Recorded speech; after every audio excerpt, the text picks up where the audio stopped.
Hi everyone! Welcome po sa Jo Faith Cooking Channel. Ang videong i-share ko sa inyo ngayon, magluluto ako ng ginataang tulingan. Ito naman po ang mga sangkap na gagamitin ko dito para sa recipe na ito. Bago ako mag-umpisa, ayan, kinuha ko muna yung pichay na tanim ko sa harapan ng bahay. Kasi ito yung gamitin ko panghalo dito sa ginataang tulingan.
Andyan na po sa screen, nakalagay lahat ng mga kakailanganin natin para sa ating recipe na to. Ito yung tulingan, ilagay ko na siya dito sa cooking pan.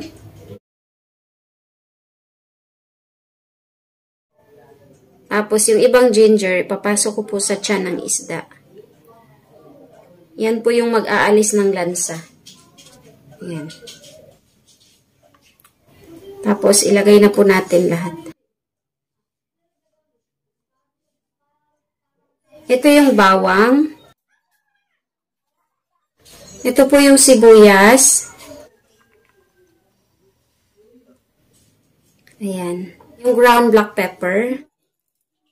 Okay naman po itong ground black pepper ihalo sa isda na ginataan. Makakatulong siya para maalis po yung lansa ng isda. Lagay ko na rin po yung green chili. Ayan, dalawa. At syempre po yung chiling labuyo. Lagay na rin natin. Yung asin at saka yung Ajinomoto, pinag-isa ko na lang po yan. Konti lang po yung asin na kailangan dito dahil yung powder na gata, may salt na po yun na kasama. Kaya para po maiwasan na maging maalat yung recipe, konti lang po yung ilagay na asin. Ilagay ko na rin po yung tubig. Ito po yung warm na tubig. Lagay ko na rin po yung suka, 1/4 cup. Ayan. So, ayan, takpan ko na po siya. Lutuin ko siya ng 10 to 15 minutes. And then after that, ilalagay po natin yung powder gata. Ito po yung powder gata na gagamitin ko. Ito na po yung gata mixture natin. Ayan, ito po yung hot water na nilagyan ng powder gata. So, ayan, nailagay ko na po siya dito. And ito naman pong pichay. Mamaya ko siya ilagay. Bago ko po ilagay yung gata doon sa pinaksiw, ilagay ko po muna ang pichay kasi hindi siya pwedeng isabay doon dahil ang kalabasan po, overcook po yung pichay. Kaya mamaya po natin to ilagay bago ilagay yung gata.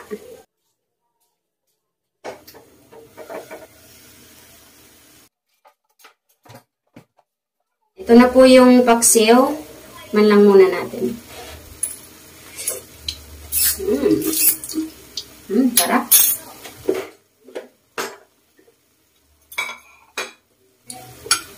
So, ayan, okay na po yung ating paksiw na tulingan. Ilalagay ko na po yung pichay sa taas.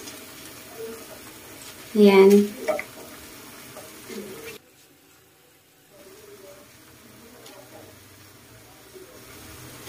Pagkalagay po ng pichay, ilagay ko po kaagad yung gata.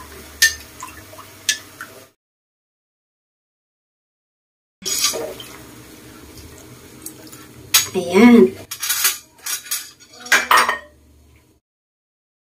Takpan ko lang po ulit. Lutuin natin siya ng 2 to 3 minutes.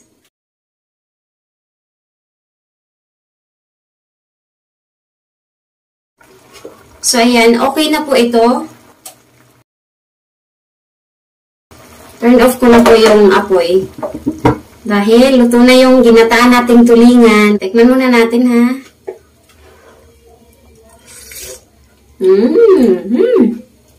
Wow, panalo.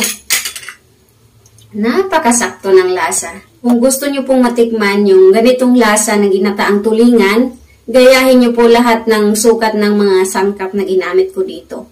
Naku, napakasarap po.